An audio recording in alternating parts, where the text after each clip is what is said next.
Hello tanks and tankettes, welcome to a mouse game.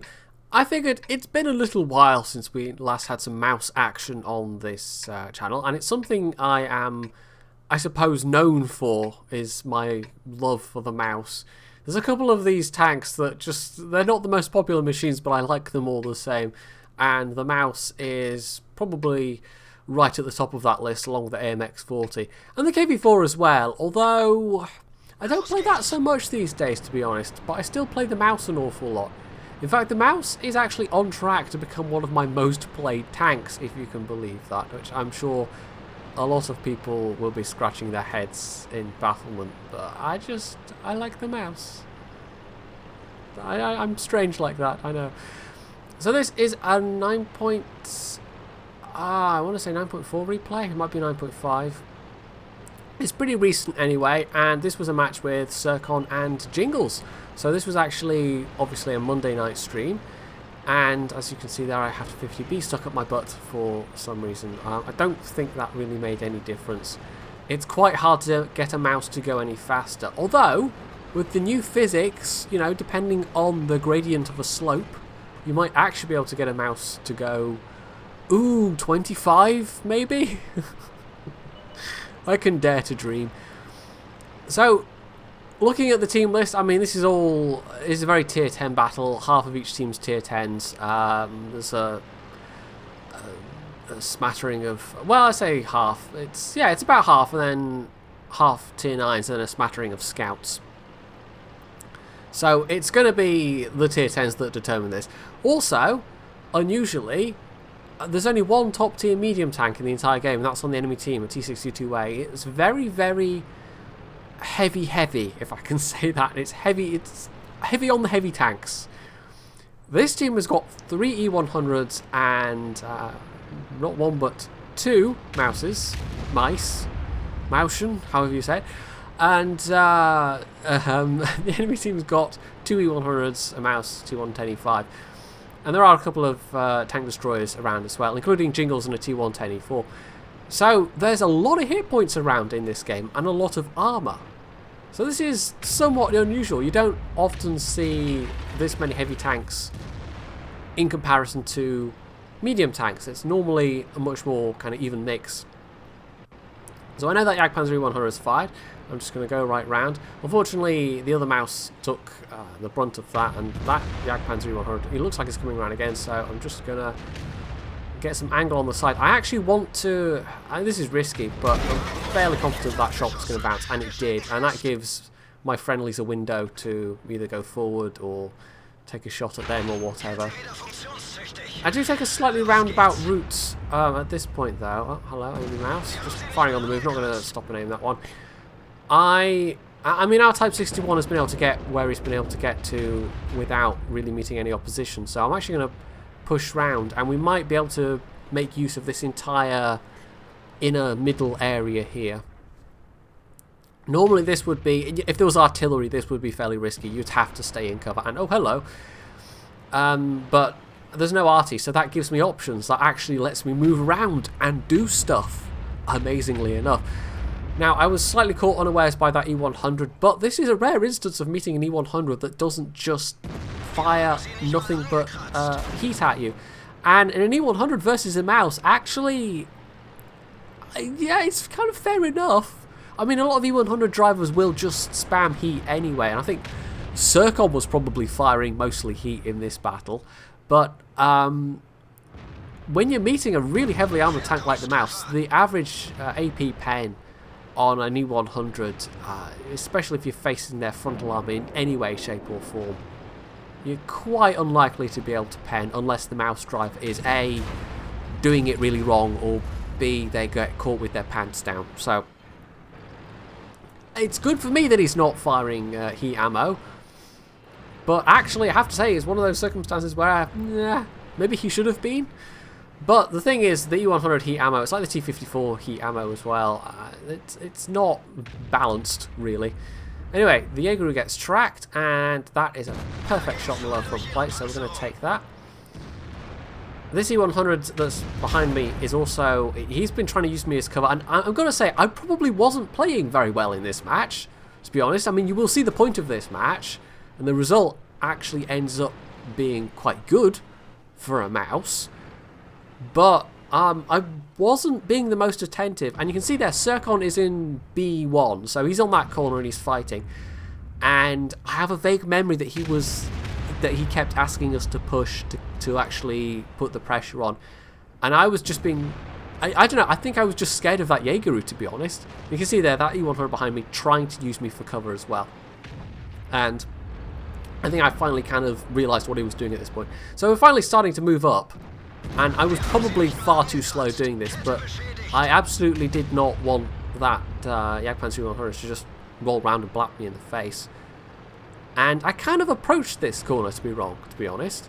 I'm sort of faffing around in the middle here. Now, the E100, he's more got the right idea. He's backing up towards that that little hill on the right there, and that will give him shots on the tanks in A1. And I'm just kind of faffing around here, and I'm not sure why. This is not a good way to get shots at these tanks. So I did not quite have my brain plugged in on this particular day. Team-wise, on the southern flank, we can see on the minimap, Jingles is now alone, and he decided, screw that, I don't want to be down here on my alone. On my alone? That doesn't make any sense. Although, the things he's facing, he's got a waffly 100, Walker Bulldog, and a T62A. There's also one of our scouts in the middle, still alive and kicking, which is good. We lost the other one. And this, yeah, I'm finally doing the right thing at this point. Putting myself in the best position to actually shoot those guys, but it's a bit too late for Circon because he's taken a lot of damage. But Jingles was putting himself... Actually, no, he did continue further down south. I for some reason, remembered him not doing that. But no, I think he was just getting into a more defensible position. Anyway, caught that mouse with his pants down. Hopefully the Jaeger is not looking this way. Now, this E100 behind me, I don't want to block him, but also I don't want to just leave him with his pants down. That was... slightly unfortunate, went into the gun mantle, but okay. And I'm actually going to HE ammo now, because that mouse was really low health. But he's dead. So, fortunately, ding! I don't lose any time on the reload, but unfortunately, I do get penned by that Jaegeru. So that's the second time he shot me, but that's the first time he's actually managed to pen me. However, that gun means that if you do pen somebody, it hurts, and that's a third of my health gone, over a third of my health gone, with just one shell. But the thing is, you might say, well, yes, artillery can do that as well. The thing is, I actually had a chance to do something about that one, whereas with artillery, because it's HE, you don't. If I'd angled a bit more, I mean, I think he shot the front of my turret there, but if I'd angled a bit more, I probably could have bounced that shot as well. But as it was, I can say that was probably down to me not bouncing that shell. Whereas with an artillery shell, player skills got nothing to do with it in terms of angling and positioning. You can hug cover, sure, but then that might hamper you greatly. Anyway, I've spotted on the minimap, I've put a couple of shots into the other torty, but again, I think I'm quite slow reacting. I noticed too late this T62A coming round, and yeah, he's low health, but this is absolutely what you do not want to happen in a mouse, is to have a high tier medium tank come at you, because the rate of fire is so low that yeah, firing AP into the turret's not going to do anything there, buddy. I am bouncing some shells. I'm hoping that nudging him is going to actually take him out. And then for the next shot, I actually went for HE because he's super low health, but I need to actually hit him.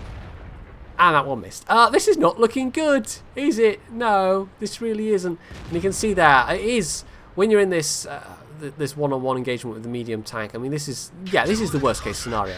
He fortunately misses that one, and I get an HE shell on his turret. And I don't know if you were paying attention to the chat there, but the enemy team were all crowing about my impending doom.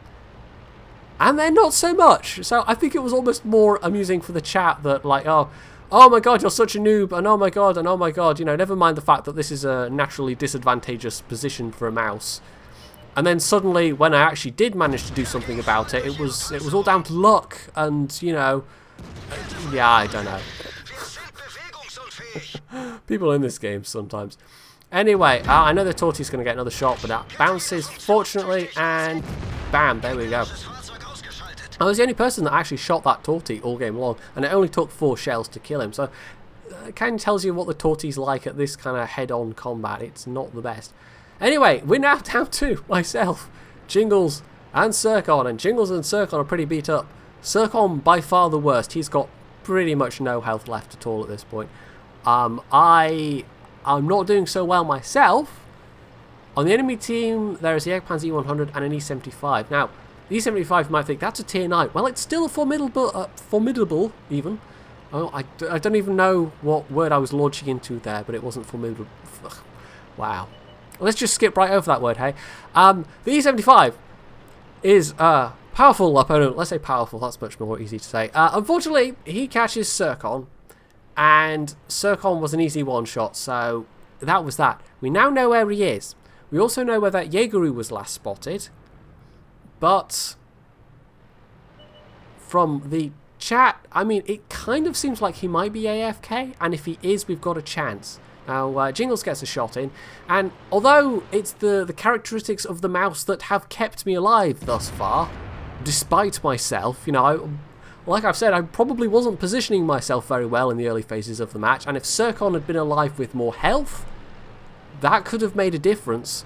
But as it is, Jingles took a hit, and can I get a hit in? Yes, okay, good. If Jingles can get another hit, the guy's dead. If I get another hit, well, it would have to be a pretty high roll to kill him. Well, not a pretty high roll, but it would have to be a high roll over 650 hit points, yeah. Because I think the average on this is... Oh, no, actually, no, it's 490, so it would have to be... I don't even know if that's possible with these AP shells. I'd have to look it up. Anyway, I'm on the APCR myself now. He's firing APCR as well, and that's fine. This is the stage of the battle where actually... Yeah, you go for the premium ammo, because these shots have to count. And that shot I actually missed on the E75, that first shot I took, that might prove to be critical. Ooh, bit of replay derp there, I don't know what happened. Yeah, this is, well, like I said, it's a more recent replay, so the bugs are... It's not been so bad in this replay, but you do definitely notice it. But yeah, I think that was a replay derp rather than a recording derp there. Anyway, Jingles is... I mean, we're both one-shots for this E75. If we can take him and the Jaegeru is AFK, then we have a chance here. This is going to be close. And I've done over 6,000 damage. Like I said, this is, you know, this is on a knife edge. But even so, it's a good result for me in a mouse. And oh, he takes out Jingles. That's not good. That's not good at all. Oh, and there's the Jaegeru. Well, that's it. Game over at this point. He wasn't AFK at all. He was just camping all the way at the back of the map. And he has all of his health. So I might take down the E75, but that's that. But yeah, the point I was trying to launch into is that the qualities of the mouse kept me alive, but those same qualities... there we go, GG. Those same qualities ended up hampering me at the end there because I just couldn't group up with my allies quickly enough. So, yeah, I mean, it was a good result. Over 6,000 damage in a mouse, and I actually had... let's take a quick look at the results. 4,760 bounced damage, which was fairly respectable. I mean, at least 1k of that was from one Jaegeru shell alone. But still, that was close. And the XP I got from that with a premium account, I've had wins worse than that. That was 1,000 XP with premium, nearly 700 XP, just base XP. And I actually still made a profit, even with full repair costs, 26k profit. But that's just because I did so much damage in a mouse. But looking at the teams, though, I mean, the Jaegeru that was alive at the end, he did nothing. 0 damage. He literally did nothing. But the fact that he was alive at the end with all of his hit points meant that despite everything I was saying, despite, you know, I could have done things better there. I could have... try to do better to have a knock-on effect with Circon having more hit points. I could have taken the pressure off him earlier. I could have turned for the T62A much earlier, maybe gotten a shot in as he was trying to get around behind me. If I'd positioned myself, you know, if I had my gun facing in his direction, I would have had a much better chance at keeping a lot more hit points. But even so, just the presence of that one camping tank destroyer at the end probably meant that was going to be a loss either way. But the standout figure was, on the enemy team, the other Jaegeru, who had nearly 10,000 damage. He had 9,910 damage, and he was just able to sit back there and slaughter everything that tried to peek out. And that's part of the reason why the heavies on the A1, B1 corner were getting so pounded, was that one Jagdpanzer E100 just sitting there and putting out shell after shell. And managed 3 kills as well, but he was, even the ones he wasn't killing, he was significantly hurting, including Sircon. So, although it was a creditable performance in the mouse, and although I certainly could have played it a lot better, I think in the end it probably wouldn't have mattered, just because of that one camping Jagdpanzer E100, who did literally nothing. He was second from bottom on the enemy team. You know, that's his contribution, was sitting at the back of the map and doing nothing. But sometimes that wins battles, and it's annoying when it happens, but anyway. Not that it really did in this case, it's just, if it had come down to it, if I had, you know, it's a what-if scenario, if I had beaten the E75, if I had managed to bounce that APCR shell and survive long enough to kill him, yeah, no, I mean, it was still a loss at that point, unless the enemy Jagdpanzer E100 was exceptionally bad. Anyway, I guess we'll just never know. So there you go, a bit of mouse action. I don't usually put losses up on this channel, but sometimes losses are entertaining in their own right. There's, you know, stuff to see and learn in a loss as much as there is a win. But nonetheless, if you did enjoy this, you can hit the like button, you can leave any comments below, you can subscribe to my channel, and as always, stay tuned for more.